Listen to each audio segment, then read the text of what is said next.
नमस्कार, आप देख रहे हैं खुली बात और मैं हूं इकबाल। भारत एक लोकतांत्रिक देश है।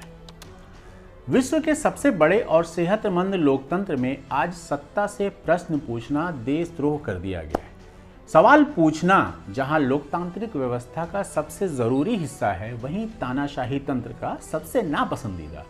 ऐसे में सवाल ये है कि अब भारत को हम लोकतंत्र कहें या तानाशाही स्टेट, क्योंकि सवाल करने वाले जेल भेजे जा रहे हैं या अलग अलग जांच एजेंसियों के जरिए प्रताड़ित किए जा रहे हैं।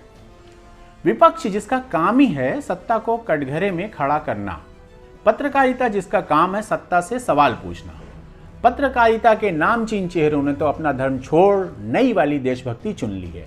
ऐसे में मुट्ठी भर लोग जिनकी कलम की नोक आज भी पैनी है, उनको उनकी ही बिरादरी ने पत्रकारिता धर्म खारिज कर दिया है। इसी लोकशाही में मोदी हटाओ देश बचाओ स्लोगन लिखे पोस्टर बेंगलोर में आम आदमी पार्टी के कार्यकर्ताओं की गिरफ्तारी के कारण बन जाते हैं। मुख्य विपक्षी पार्टी के नेता राहुल गांधी संसद में उद्योगपति अडानी से प्रधानमंत्री के रिश्ते पर सवाल उठाते हैं और संसद का माइक ही म्यूट हो जाता है।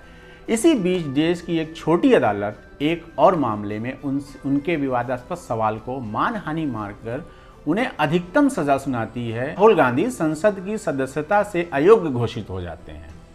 दूसरी तरफ उत्तर प्रदेश सरकार सत्ता से सवाल पूछने पर एक कदम और आगे बढ़ सवाल करने वाले के घर पर बुलडोजर चलाया जाता है। कई सारे पत्रकार सवाल करने के जुर्म में साल 2 साल के लिए जेल भेज दिए जाते हैं।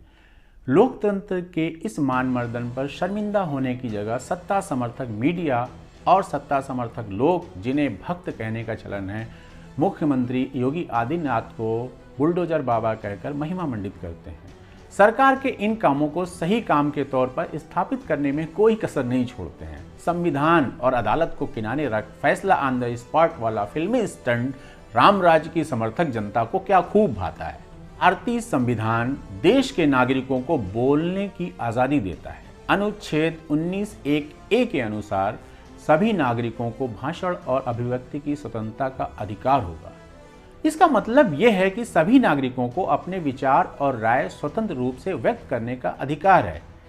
इसमें न केवल मुंह से बोलना शामिल है, बल्कि लेखन, तस्वीर, फिल्म, बैनर और भाषण इत्यादि भी शामिल है। ऐसे में ये सवाल लाजमी है कि देश संविधान से चल रहा है या किसी एक व्यक्ति की तानाशाही से, जहां एक ही व्यक्ति सबसे ऊपर है। जो भी राजनीतिक पार्टी या व्यक्ति सत्ता के खिलाफ सवाल उठाता है, उसके दरवाजे पर सीबीआई, ईडी, इनकम टैक्स के अधिकारी खड़े पाए जाते हैं और तब तक रहते हैं जब तक वह व्यक्ति मौजूदा निजाम के कदमों में अपना सिर नहीं झुका देता। कुछ उदाहरण आपको देता हूं।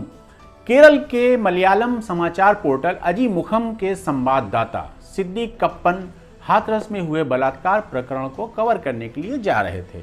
उन्हें और उनके 2 साथियों को रास्ते में ही शांति भंग की धारा लगाकर गिरफ्तार कर लिया जाता है। उनके ऊपर आरोप लगाया गया कि वो धार्मिक वैमनस्य बढ़ाने जा रहे थे। बाद में उनके ऊपर यूएपीए और मनी लॉन्ड्रिंग समेत अन्य कई धाराओं में मुकदमा दर्ज कर दिया जाता है। यहाँ एक दिलचस्प बात यह भी थी कि ये मनी लॉन्ड्रिंग सिर्फ 5,000 रुपए की थी, जिसके चलते उन्हें जमानत मिलने में लंबा टाइम लगता है और वो तकरीबन 28 महीने तक जेल में बंद रहते हैं। सोचिए। दूसरी तरफ सीएनआरसी के विरोध में भाषण देने के आरोपी बीआरडी मेडिकल कॉलेज गोरखपुर के निलंबित डॉक्टर कफील अहमद को एएमयू के छात्रों के बीच भड़काऊ भाषण देने के आरोप में 29 जनवरी 2020 को गिरफ्तार कर लिया गया। 10 फरवरी को सीजीएम अलीगढ़ ने उनकी जमानत मंजूर कर ली और उनकी रिहाई का आदेश 13 फरवरी को जेल भी पहुंचा। मगर देखिए, इसी दिन जिलाधिकारी अलीगढ़ ने पुलिस की मांग पर कफील पर रासुका तामील करने का आदेश जारी कर दिया।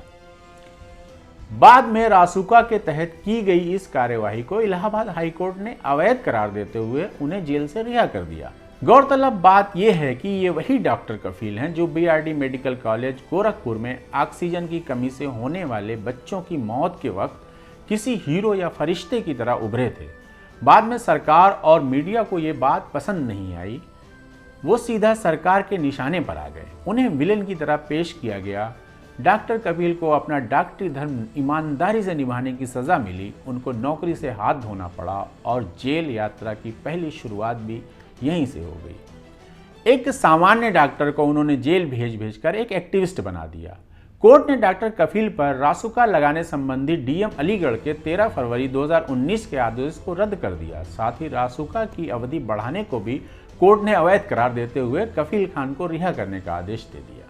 पीठ ने कहा कि डॉक्टर कफील को उनका पक्ष रखने का उचित अवसर ही नहीं दिया गया। जिन आशंकाओं पर रासुका तामील की गई उससे संबंधित कोई लिखित दस्तावेज भी उन्हें मुहैया नहीं कराए गए। एक और दिलचस्प मामला है, जान लीजिए। शिवसेना के राज्यसभा सांसद संजय राउत का मामला, जिन्हें मनी लॉन्ड्रिंग के मामले में गिरफ्तार कर 100 से भी ज्यादा दिन तक जेल में रखा गया। बाद में मुंबई की पीएमएलए अदालत ने संजय राउत को जमानत देते हुए ईडी को जमकर फटकार लगाई। ईडी की कार्यप्रणाली पर सवाल उठाते हुए कहा कि संजय राउत पर पिक एंड चूज के तहत कार्रवाई की गई। जज ने इसे विच हंट भी करार दिया और राउत के ऊपर चलाए जा रहे मनी लॉन्ड्रिंग के केस को अवैध करार दे दिया। ऐसे हजारों मामले सामने आए जब किसी को उसकी पहचान या विचारधारा के आधार पर फर्जी मामलों में फंसाया गया। लेकिन राहुल गांधी के खिलाफ घेराबंदी इसलिए यूनिक है क्योंकि विपक्ष का सबसे बड़ा चेहरा है, जिसे सरकार और मीडिया के जरिए पप्पू साबित कर दिया गया था। फिर पप्पू ने भारत जोड़ो यात्रा कर बताया कि वो पप्पू नहीं है। उसके बाद संसद में सबसे ज्यादा मुश्किल सवाल की झड़ी लगा दी, खास करके अडानी और मोदी के संबंधों पर। अदालत के इस फैसले से उस आवाज को संसद की देहरी से बाहर करने की एक बड़ी कोशिश के रूप में देखा जा रहा है। हम खुद को दुनिया के महान लोकतांत्रिक देशों में शुमार करते रहे हैं, जिसके पीछे हमारी विभिन्नता में भी एकता वाली महान संस्कृति है। ऐसा नहीं है कि सब कुछ अच्छा ही अच्छा था, कुछ भी गलत नहीं था। बेशक एक विकासशील देश वाली बहुत सारी खामियां थी, लेकिन फ्रीडम ऑफ स्पीच और फ्रीडम ऑफ एक्सप्रेशन में हम बहुत आगे थे। जहां एक आम महिला देश के पहले प्रधानमंत्री पंडित जवाहरलाल नेहरू का कॉलर पकड़ उनसे सवाल कर पाई थी, और आज लोकतंत्र के चौथे खंबे में भी ये मजाल नहीं है कि वो प्रधानमंत्री से सीधा सवाल कर सके।